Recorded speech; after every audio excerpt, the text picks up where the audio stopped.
14 গোষ্ঠী উদ্ধার করে ছেড়ে দিবেন।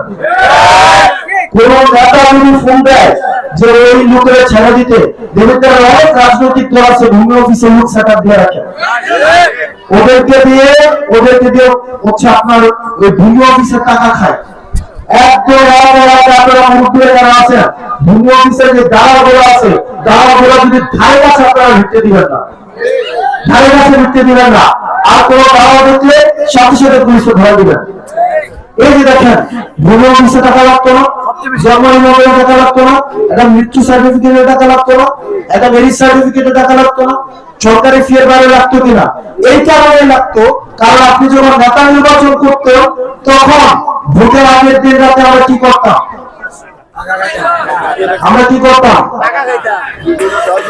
আমরা টাকা কি গত বছর নির্বাচনে কারা কারা ভোট দিতে পারেন নাই? গত বছর নির্বাচনে আপনারা ভোট দিতে পারেন নাই। ওকে, গতবার নির্বাচনে তারা 10টার বেশি করে ভোট দিচ্ছেন।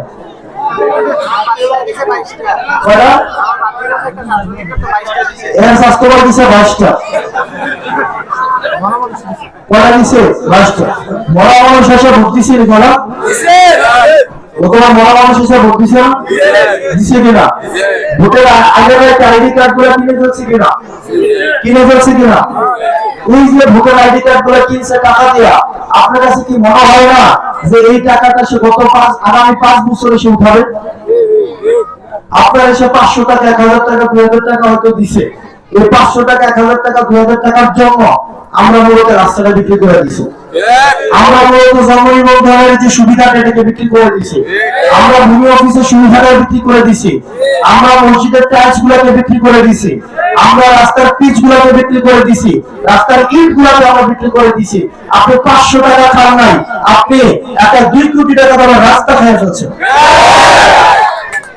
এই কারণে প্রিয় ভারতীয়বাসী, আমরা কি আর কখনোই টাকার কাছে কাউকে বিক্রি হইতে দিব? চিন্তা করেন, কোন নেতা যদি দেখে আপনাদের কাছে